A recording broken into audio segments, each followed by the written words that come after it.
Gloire à Jésus-Christ. Que le Seigneur Jésus vous bénisse abondamment. Que sa grâce repose sur vous. Chers bien-aimés, j'aimerais vous partager aujourd'hui des vérités concernant les problèmes dans l'Église. Les problèmes dans l'Église. J'aimerais vous faire voir la différence entre ce que Jésus nous a dit d'enseigner, ou ce que Jésus a dit aux apôtres de nous enseigner, et ce que l'on nous enseigne aujourd'hui. Jésus a dit de nous enseigner ce que lui-même a prescrit aux apôtres. Si les apôtres nous ont enseigné ce que Jésus leur a prescrit, et si ceux qui nous enseignent aujourd'hui nous enseignent ce que les apôtres nous ont enseigné selon les prescriptions de Jésus, et si nous les mettons en pratique, je suis convaincu que nous aurons les résultats que Jésus veut que nous ayons. Mais si nous n'avons pas les résultats que le Seigneur veut que nous ayons, c'est tout simplement parce que l'on ne nous enseigne pas ce que Jésus a enseigné aux disciples et qu'il leur a dit de nous enseigner à observer. Au lieu de nous enseigner ce que Jésus a prescrit aux disciples, aux apôtres, on nous enseigne plutôt des enseignements de l'Ancien Testament. Or, Jésus n'a pas dit « Enseignez-leur à observer tout ce qui est écrit ». Il n'a pas dit « Enseignez-leur à observer la loi ». Il n'a pas dit « Enseignez-leur à observer les traditions des hommes ». Il a dit « Enseignez-leur à observer tout ce que je vous ai prescrit ». Allons dans Matthieu, chapitre 28. Matthieu, chapitre 28, à partir du verset 16. Les 11 disciples allèrent en Galilée sur la montagne que Jésus leur avait désignée. Quand ils le virent, ils se prosternaient devant lui, mais quelques-uns eurent des doutes. Jésus s'étant approché leur parla ainsi. Tout pouvoir m'a été donné dans le ciel et sur la terre. Allez, faites de toutes les nations des disciples, les baptisant au nom du Père, du Fils et du Saint-Esprit, et enseignez-leur à observer tout ce que je vous ai prescrit. Jésus n'a pas dit « Allez et enseignez-leur la loi ou les prophètes ». Il n'a pas dit « Allez et enseignez-leur à observer les 10 commandements ». Il n'a pas dit « Allez et enseignez-leur à observer les enseignements, les traditions des Juifs ». Il a dit « Allez et enseignez-leur à mettre en pratique, à observer ce que moi, Jésus, je vous ai prescrit. » Si ce que Jésus avait prescrit aux disciples était la même chose que les 10 commandements, ou bien que était la même chose que ce que les pharisiens enseignaient, si c'était la même chose que la loi de Moïse, il n'aurait pas dit d'aller et de leur enseigner ce que lui, Jésus, leur a prescrit. Il leur aurait simplement dit, allez et enseignez-leur la loi. Allez et enseignez-leur les 10 commandements. Allez et enseignez-leur tout ce que les pharisiens, les traditions des hommes enseignent. Il leur a prescrit des choses spécifiques et il leur a dit d'aller et de faire des disciples, de les baptiser et ensuite de leur enseigner à observer ce que lui, Jésus, leur a prescrit. Jésus a prescrit des choses spécifiques aux apôtres et il leur a dit d'aller, de nous enseigner à observer cela. Aujourd'hui, je vous garantis que ce sont les chrétiens qui égarent le peuple de Dieu. Ce sont les chrétiens qui égarent le peuple de Dieu. Et Jésus n'a pas dit dans Matthieu 24, méfiez-vous, prenez garde que des musulmans viennent vous égarer, parce qu'aucun musulman ne peut égarer un chrétien. Aucun bouddhiste ne peut égarer un chrétien. Aucun animiste ne peut égarer un chrétien. Il a dit, prenez garde que personne ne vous séduise. Matthieu 24, car plusieurs viendront en mon nom. Plusieurs viendront en tant que chrétiens et ils séduiront beaucoup de gens. Il n'a pas dit qu'ils séduiront quelques personnes. Il a dit qu'ils séduiront beaucoup de gens. Beaucoup de gens. Et puis, Pierre nous dit quelque chose. Allons dans 2 Pierre 2. 2 Pierre 2, à partir du verset 1. Il y a eu parmi le peuple de faux prophètes et il y aura parmi vous de faux docteurs qui introduiront des sectes pernicieuses et qui, reniant le maître qui les a rachetés, attireront sur eux une ruine soudaine. Plusieurs les suivront dans leur dissolution et la voie de la vérité sera calomniée à cause d'eux. Par cupidité, ils trafiqueront de vous au moyen de paroles trompeuses. Eux que menace depuis longtemps la condamnation et dont la ruine ne sommeille point. Frère, est-ce que vous suivez? Pierre dit que parmi le peuple juif, il y a eu de faux prophètes. Et il dit, de même, parmi le peuple de Dieu, l'Église aujourd'hui, il y aura de faux docteurs. Rappelons-nous qu'aucun Philistin n'a jamais été un faux prophète en Israël.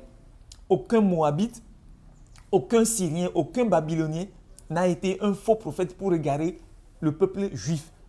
Tous les faux prophètes au milieu du peuple juif ont tous été des juifs, des enfants de Dieu dans la chair. De la même manière, Pierre dit qu'il y aura de faux docteurs parmi nous. Et ces faux docteurs introduiront des sectes pernicieuses, très dangereuses, et qui, reniant le maître qui les a rachetés, attireront sur eux une ruine soudaine. Pierre est en train de dire qu'il y aura parmi nous, les enfants de Dieu, de vrais enfants de Dieu qui seront de faux docteurs. Parce qu'un faux docteur, ce n'est pas quelqu'un qui vient de l'étranger qui enseigne de fausses doctrines, non. Un faux docteur, c'est un enfant de Dieu que Dieu n'a pas établi, à qui Dieu n'a pas donné le ministère de docteur, mais qui s'établit lui-même, docteur qui enseigne et qui n'a pourtant pas reçu le mandat de Dieu, la mission, les capacités, le don d'enseigner. Et s'il est un pasteur et qu'il veut se mettre dans la peau d'un docteur, il sera un faux docteur. S'il a été établi évangéliste et qu'il se fait docteur, il ne pourra pas enseigner correctement parce qu'il n'aura pas reçu la mission, le don d'enseigner, la capacité d'enseigner, et il enseignera mal, il enseignera de fausses doctrines. Et Pierre dit qu'ils introduiront des sectes pernicieuses et ils renieront le maître qui les a rachetés. C'est-à-dire que ce sont des gens qui avaient pour maître Jésus-Christ et qui vont ensuite le renier, lui qui les avait rachetés. C'est-à-dire que ce sont des gens qui avaient été rachetés.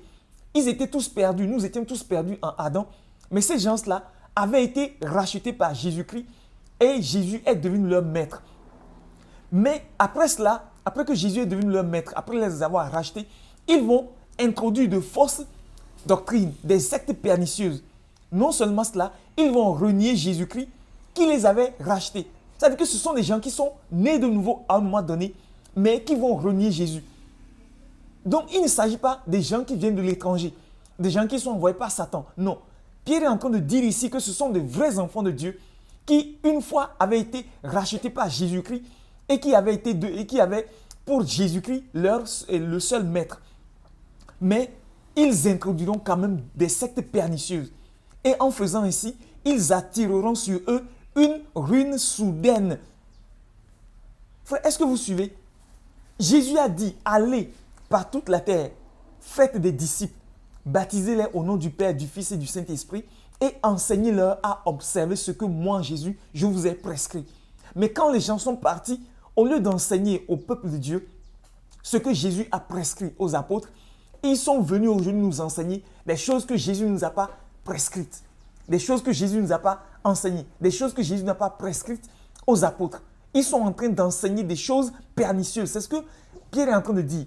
Qu'ils introduiront, ils seront d'abord de faux docteurs, de faux enseignants, des enseignants qui n'ont pas été envoyés par Dieu. Ils sont de vrais enfants de Dieu, c'est vrai, mais ils n'ont pas reçu le ministère d'enseignement. Ils n'ont pas reçu le ministère d'enseignant pour enseigner le peuple de Dieu. Vous êtes un évangéliste, contentez-vous de votre évangélisation. Vous êtes un prophète, contentez-vous de vos prophéties. Vous êtes un apôtre, contentez-vous de votre apostolat. Mais si vous n'êtes pas docteur, vous êtes apôtre, évangéliste ou pasteur et que vous voulez enseigner le peuple de Dieu, vous allez enseigner des choses pernicieuses. Vous allez introduire dans la maison de Dieu des sectes pernicieuses et vous allez renier le maître Jésus-Christ, lui qui vous avait racheté par son sang précieux.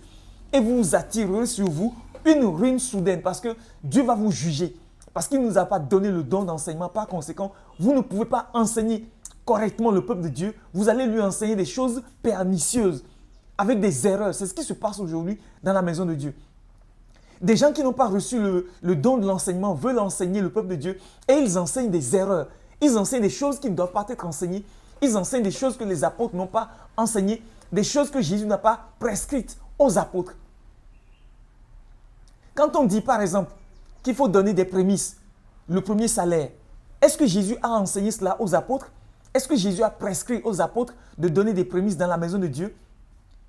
Si oui, les apôtres nous l'auraient enseigné. On aurait trouvé dans les enseignements des apôtres que Jésus leur a dit de donner des prémices Aucun apôtre n'a jamais enseigné le peuple de Dieu. Aucun apôtre ne nous a jamais enseigné de donner des prémices dans l'église. Pourtant, on enseigne ça aujourd'hui pour piller le peuple de Dieu. C'est pourquoi Pierre dit au verset 3, « Par cupidité, ils trafiqueront de vous au moyen de paroles trompeuses. » Ils trafiqueront de vous au moyen des paroles trompeuses, par cupidité. Non pas par amour, non pas par obéissance à Dieu, mais par cupidité. On enseigne au peuple de Dieu de donner des prémices. Est-ce que les apôtres nous ont enseigné de donner des prémices? Non. Il n'y a aucun enseignement des apôtres qui nous a dit de donner les prémices parce que Jésus ne leur a pas prescrit cela. On enseigne au peuple de Dieu aujourd'hui de payer la dîme. Est-ce que les apôtres ont jamais enseigné l'église de payer la dîme? Non. Il n'y a aucun enseignement des apôtres qui nous a dit de payer la dîme. On enseigne aux apôtres de Dieu, on enseigne au peuple de Dieu aujourd'hui de faire des dons sacrificiels, de faire des vœux. Et de faire des vœux. On enseigne au peuple de Dieu aujourd'hui de faire des partenariats, toutes sortes de moyens pour piller le peuple de Dieu. Et Pierre dit que c'est par cupidité que ces gens-là, ils trafiqueront de nous au moyen de paroles trompeuses. Et que eux, que menace depuis longtemps la condamnation et dont la ruine ne sommeille point. Ce sont des enfants de Dieu ici, mes frères. Ce sont des enfants de Dieu ici. Tous les responsables du peuple de Dieu qui font ces pratiques, qui enseignent des choses pour piller, collecter de l'argent du peuple de Dieu, se faire de la richesse. C'est de ces gens-là que la Bible parle aujourd'hui. Ce sont des pasteurs de Laodicée. Le pasteur de Laodicée dit, je suis riche, je me suis enrichi et je n'ai besoin de rien. Je vais vous montrer ce passage. Apocalypse 3, verset 14. Jésus dit à Jean, « Écris à l'ange de l'église de Laodicée. Voici ce que dit l'Amen, le témoin fidèle et véritable, le commencement de la création de Dieu. Je connais tes œuvres. Je sais que tu n'es ni froid ni bouillant. Puisses-tu être froid ou bouillant? Ainsi, parce que tu es tiède et que tu n'es ni froid ni bouillant, je te vomirai de ma bouche. » Pourquoi je te vomirai de ma bouche? Parce que tu dis, je suis riche, je me suis enrichi, je n'ai besoin de rien. Et parce que tu ne sais pas que tu es malheureux, misérable, pauvre, aveugle et nu. Frère, vous voyez, Laodicée, c'est le pasteur de l'église, plutôt ce monsieur-là, cet ange de l'église de Laodicée, c'est le pasteur de l'église de Laodicée. Et ce pasteur représente aujourd'hui l'ensemble des pasteurs de l'église d'aujourd'hui qui prêchent la prospérité, qui collectent de l'argent du peuple de Dieu pour se faire eux-mêmes des fortunes. Et qui, après être devenus fortunés, disent « Je suis riche, je me suis enrichi, je n'ai besoin de rien. » C'est leur langage. Ils veulent vivre dans des châteaux. Ils veulent vivre dans des villas luxueuses. Ils veulent avoir tous les biens de ce monde-là. Et ils trafiquent au moins de paroles trompeuses. Ils feront des trafics. Je retourne dans 2 Pierre. Par cupidité, ces gens-là trafiquent de nous au moins de paroles trompeuses. Ce sont les pasteurs de Laodicée. Tous ceux qui font le commerce avec le peuple de Dieu aujourd'hui pour se faire des richesses, ce sont des pasteurs de Laodicée. Parce qu'ils enseignent la prospérité, des enseignements que les apôtres n'ont jamais donnés. Parce que Jésus ne leur a jamais prescrit d'enseigner la prospérité. Ils enseignent de payer la dîme, ils enseignent de payer les prémices, ils enseignent des choses pernicieuses que Jésus n'a jamais enseignées, prescrites aux apôtres et que les apôtres ne nous ont jamais enseignées. D'où viennent ces enseignements? Pierre dit que ce sont des sectes pernicieuses. Ce sont des sectes pernicieuses. Et que ces gens qui enseignent ces choses-là sont de faux docteurs. Ils sont de vrais enfants de Dieu. Ils ont été rachetés par Jésus-Christ, mais ils vont renier Jésus-Christ. Comment? En lui tournant le dos et en enseignant des choses que Jésus n'a jamais dit d'enseigner. Frère, je vous demande de prêter attention. Je vous demande de prêter attention. Allons dans Actes chapitre 2. Actes chapitre 2, verset 41. Il est écrit, au jour de la Pentecôte, après que Pierre a prêché, la Bible dit que ceux qui acceptaient sa parole furent baptisés et en ce jour-là, le nombre des disciples s'augmenta d'environ 3000 âmes. 42. Ils persévéraient dans l'enseignement des apôtres, dans la communion fraternelle, dans la fraction du pain et dans les prières. Ceux qui acceptaient la parole de Pierre au jour de la Pentecôte persévéraient dans l'enseignement que donnaient les apôtres. Ils ne persévéraient pas dans l'enseignement des pharisiens, ni dans l'enseignement de la loi, ni dans l'enseignement des hérodiens, ni dans l'enseignement des sadducéens. ni dans l'enseignement des hellénistes, des philosophes. Ces gens-là, qui avaient accepté la parole de Pierre, persévéraient uniquement dans ce que les apôtres enseignaient. Parce que Jésus avait dit d'aller, de faire de toutes les nations des disciples, de les baptiser, ensuite de leur enseigner à observer ce que lui-même Jésus leur avait prescrit. Par conséquent, quand les apôtres sont partis, ils enseignaient uniquement ce que Jésus leur avait prescrit. Mais aujourd'hui, des gens qui se font docteurs, que Dieu n'a pas établi docteurs, ils sont des enfants de Dieu, c'est vrai. Ils ne sont pas des ennemis venus d'ailleurs, mais ils sont parmi nous des enfants de Dieu. Mais au lieu de se soumettre à Jésus, leur maître, ils le renient comme leur maître. Ils refusent de se soumettre à son autorité et ils enseignent des choses que Jésus n'a jamais dit d'enseigner. Ils enseignent des choses que Jésus n'a jamais dit d'enseigner. Et Pierre dit que ce sont des gens qui renient leur seul maître, qui les avait rachetés. Et ils introduiront des sectes pernicieuses. Et ils trafiqueront de nous au travers des moyens et des paroles trompeuses. Ce sont des gens qui se font des richesses comme les pasteurs de Laodicée et qui refusent de se soumettre à Jésus-Christ. Or, quiconque est un enfant de Dieu, né de nouveau, racheté par Jésus-Christ, et qui refuse de se soumettre à l'autorité de Jésus, de n'enseigner que ce que lui-même a prescrit aux apôtres, ce sont des gens qui sont en train de renier inconsciemment, de rejeter inconsciemment Jésus-Christ en tant que maître sur leur vie. Et en faisant ainsi, Pierre dit qu'ils attirent sur eux une ruine soudaine. Ils attirent sur eux une ruine soudaine. Je continue la lecture au verset 4 de 2 Pierre. Car si Dieu n'a pas épargné les anges qui ont péché, mais s'il les a précipités dans les abîmes de ténèbres et les réserve pour le jugement, s'il n'a pas épargné l'ancien monde, mais s'il a sauvé Noé, lui, 8e, ce prédicateur de la justice, lorsqu'il fit venir le déluge sur un monde d'impies, s'il a condamné à la destruction et réduit en cendres les villes de Sodome et de Gomorrhe, les donnant comme exemple aux impies à venir, et s'il a délivré le juste Lot profondément attristé de la conduite de ces hommes sans frein dans leur dissolution, car ce juste qui habitait au milieu d'eux tourmentait continuellement, journellement, son âme juste à cause de ce qu'il voyait et entendait de leurs œuvres criminelles. Le Seigneur s'est délivré de l'épreuve des hommes pieux et réservé les impies, les injustes, pour être punis au jour du jugement. Toute la liste que Pierre vient de nous faire, c'est pour nous prouver que Dieu n'a pas épargné les anges, ses serviteurs au ciel. Il ne les a pas épargnés. Si quelqu'un a péché contre Dieu, si quelqu'un pêche contre Dieu, Dieu le juge sévèrement et le condamne.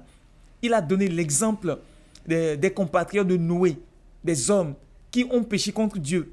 Et nous voyons que Dieu les a punis également. Il donne aussi l'exemple de Sodome et Gomorrhe, des compatriotes, les contemporains de Lot.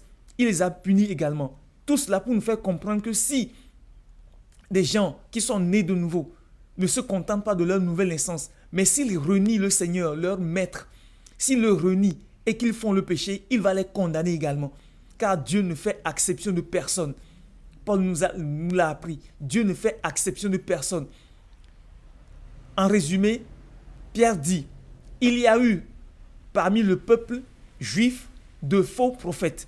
Et il nous avertit qu'il y aura de même parmi nous, l'Église, de faux docteurs qui introduiront des sectes pernicieuses et qui, reniant le maître qui les a rachetés, attireront sur eux une ruine soudaine. Ces gens-là qui égarent le peuple de Dieu ne sont pas des étrangers.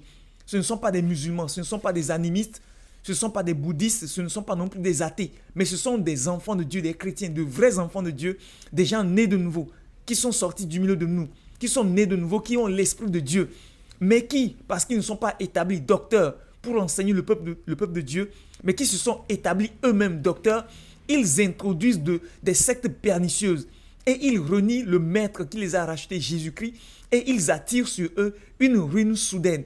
Et il dit que malheureusement, plusieurs les suivront, et on les voit aujourd'hui, plusieurs suivent ces enseignements, ces enseignants dans leur dissolution, et la voie de la vérité est calomniée à cause d'eux. Aujourd'hui, plusieurs croient à ces doctrines, à ces doctrines de démons, à ces fausses doctrines, à ces mensonges, et ils n'analysent même pas pour voir si ces enseignements-là viennent de Dieu. Ils se contentent seulement de croire à ce que leurs pasteurs, leurs enseignants leur disent, c'est tout. Au lieu d'analyser eux-mêmes ce que l'Écriture dit pour croire ou non, ils se contentent seulement de croire ce que ces enseignements disent. Mais la Bible dit que plusieurs les suivront dans leur dissolution et la voix de la vérité sera calomniée à cause d'eux. Et on le voit aujourd'hui, la vérité, la voix de la vérité est calomniée à cause de ces faux enseignants, ces faux docteurs et ces fausses doctrines. Mais nous, en tant qu'enfants de Dieu qui voulons vraiment demeurer fidèles à Dieu, ne devons pas accepter toutes ces choses. Nous devons condamner ces faux docteurs, condamner ces fausses doctrines, dénoncer ces enfants de Dieu qui ne veulent pas rester dans la volonté de Dieu, mais qui égarent le peuple de Dieu. Jésus l'a dit, Matthieu 24, verset 4. Jésus leur répondit, « Prenez garde que personne ne vous séduise, car plusieurs viendront sous mon nom, disant, c'est moi qui suis le Christ, et ils séduiront beaucoup de gens. » On le voit aujourd'hui, plusieurs personnes viennent au nom de Christ, étant appelés chrétiens, confirmant que Jésus est vraiment le Messie, mais ils séduisent, ils égarent, ils induisent en erreur beaucoup de gens. Nous devons faire extrêmement attention. Nous devons faire extrêmement attention de ne pas croire n'importe quoi, mais de ne croire uniquement que ce que l'Écriture dit. Tant que ce qui est dit, ce qui est enseigné dans la maison de Dieu n'est pas confirmé par les enseignements des apôtres, nous devons le rejeter catégoriquement. Nous devons rejeter catégoriquement tout ce qui est enseigné parmi le peuple de Dieu et qui n'est pas enseigné initialement par les apôtres. Parce que seuls les apôtres ont reçu le mandat d'enseigner le peuple de Dieu. Seuls les apôtres ont reçu le mandat d'établir des doctrines dans l'Église. Toute doctrine qui n'a pas été initiée, enseignée, établie par les apôtres doit être rejetée. Et Paul dit dans Galates 1 ou 2 que si même eux, les apôtres, revenaient leur enseigner, nous enseigner des enseignements qui ne nous avaient pas enseignés auparavant, des enseignements qui sont contraires à ceux qu'ils avaient enseignés, que eux-mêmes soient anathèmes. Et que même si un ange, Gabriel ou Michel, venait aujourd'hui nous enseigner des enseignements qui ne sont pas confirmés par les apôtres, que l'anathème de Dieu tombe sur eux. Donc nous devons comprendre que ceux qui égarent le peuple de Dieu aujourd'hui, ce sont les enfants de Dieu, nés de nouveau, remplis du Saint-Esprit, mais qui font exactement le contraire de ce que Jésus leur a dit de faire. Nous devons faire attention de demeurer réellement dans le Seigneur des deux pieds et ne jamais croire, ni dire des choses que les apôtres n'ont pas dites, car seuls les apôtres parmi nous ont reçu le mandat d'enseigner le peuple de Dieu. Tout enseignement, comme par exemple on le voit dans beaucoup d'églises, qui ne vient pas de ce que les apôtres ont enseigné, doit être condamné, rejeté. Que le Seigneur Jésus vous bénisse si vous avez écouté cet enseignement. Si vous a édifié, je vous encourage à le partager et à le faire connaître à tous ceux qui ont besoin de la vérité, afin que la grâce de Dieu repose sur eux également. Nous avons besoin d'analyser les Écritures par nous-mêmes pour ne pas nous laisser séduire. Nous n'avons pas besoin de nous méfier des musulmans, ni des bouddhistes, ni des athées, mais nous devons ouvrir grandement les yeux pour nous méfier de toute personne qui vient au nom du Seigneur disant que Jésus est le Christ. Car c'est parmi nous que sortent de faux docteurs. C'est parmi nous que sortent de faux docteurs. De grands hommes de Dieu sont devenus aujourd'hui de faux docteurs parce qu'ils enseignent des enseignements que les apôtres ne nous ont pas enseignés. Que la grâce de Dieu repose sur vous. Que sa gloire vous revête en toutes choses. Au nom de Jésus-Christ.